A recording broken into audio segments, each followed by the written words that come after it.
Assalamualaikum warahmatullahi wabarakatuh. Halo semuanya, di video kali ini saya akan menjelaskan mengenai algoritma banker dan contoh soalnya. Tapi sebelum itu kita perlu tahu terlebih dahulu apa itu deadlock.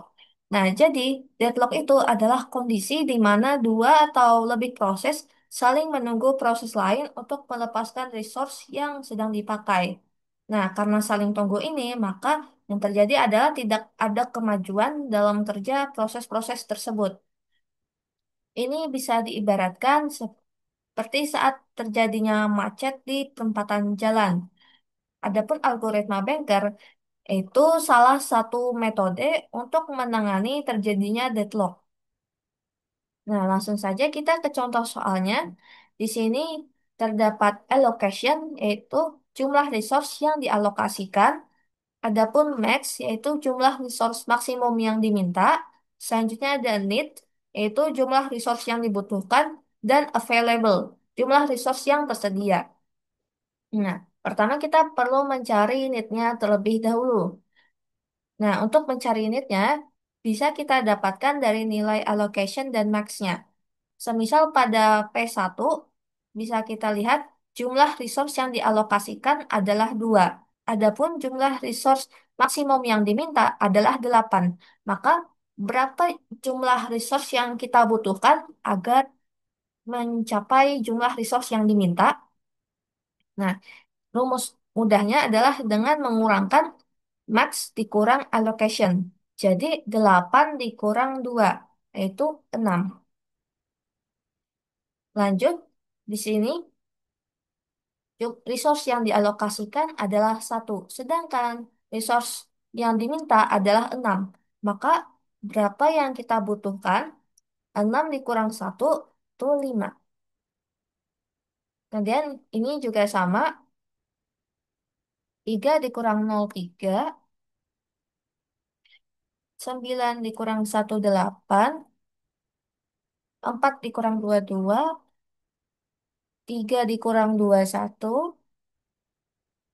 kemudian 5 dikurang 0, 5, 3 dikurang 2, 1, 3 dikurang 0, 3, 4 dikurang 3, 1, 2 dikurang 0, 2, 3 dikurang 1, 2. Di sini kita sudah mendapatkan semua nilai netnya. Nah, selanjutnya kita perlu menentukan available-nya. Dengan kita menentukan available-nya, maka kita bisa mendapatkan safe state dan safe sequence-nya. Oke, caranya, caranya bagaimana? Nah, di sini kita perhatikan P1-nya terlebih dahulu. Pada P1 kita cek di bagian lead-nya.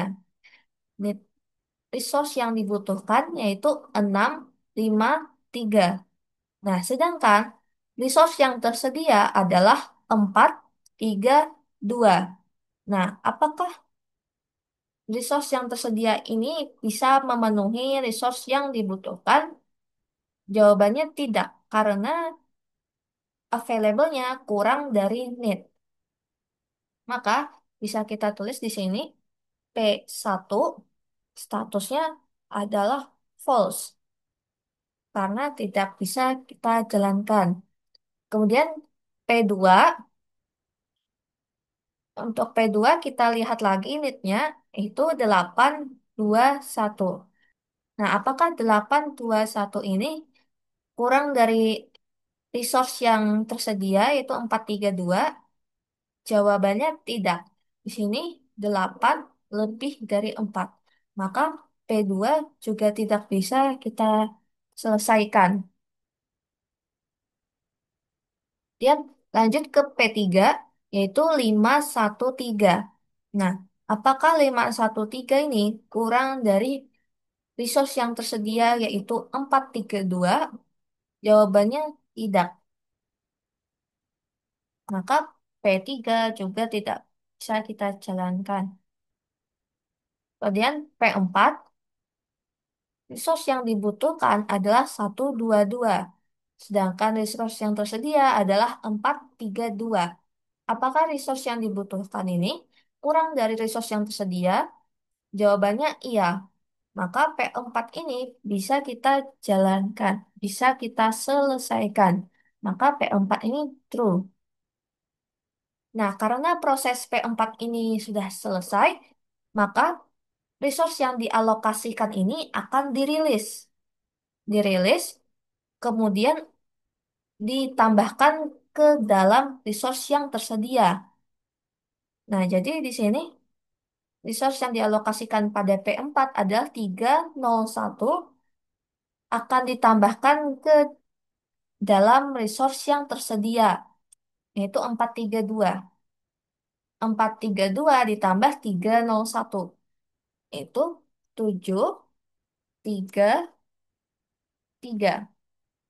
4 ditambah 37, 3 ditambah 03, 2 ditambah 1, 3. Nah, P4 sudah selesai, maka kita akan kembali ke proses yang belum selesai. Bisa kita kembali ke P1. Pada P1 ini, resource yang dibutuhkan yaitu 653. Sedangkan resource yang tersedia adalah 733. Nah, apakah bisa terpenuhi? Jawabannya tidak. Maka P1 tidak bisa kita jalankan. Lanjut P2. P2, resource yang dibutuhkan adalah 821. Sedangkan resource yang tersedia available-nya itu 733. Nah, need-nya ini masih lebih besar daripada available-nya. Maka tidak bisa kita selesaikan.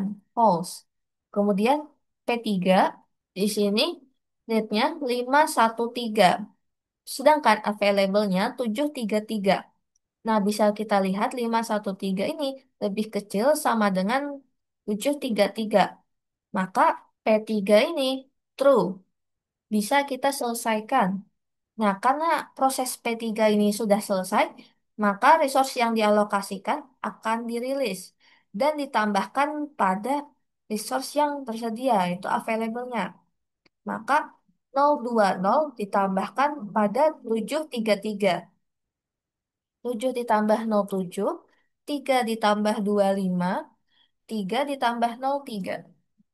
Kemudian kita kembali lagi ke proses yang belum selesai, yaitu ada P1 dan P2.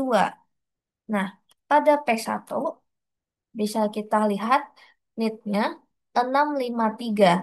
Nah, apakah 653 ini kurang dari sama dengan 753 itu resource yang tersedia? Jawabannya iya.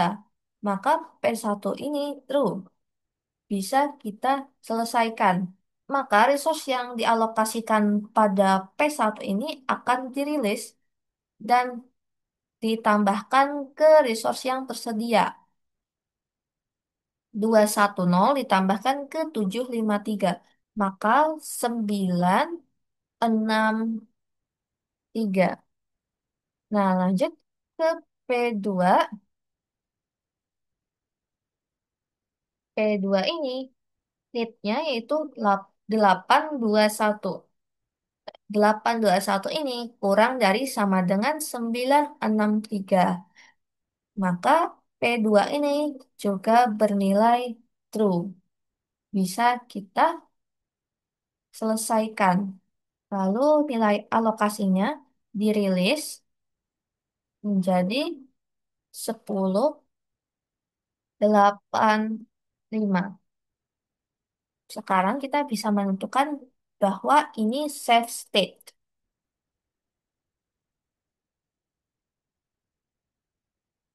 Adapun safe sequence-nya itu adalah P4, kemudian P3,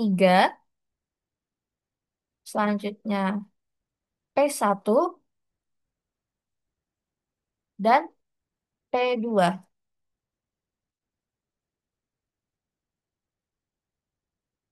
Maka ini adalah safe sequence-nya. P4, P3, P1, dan P2. Oke, sekian dari saya. Bila ada salah, mohon maaf. Wassalamualaikum warahmatullahi wabarakatuh.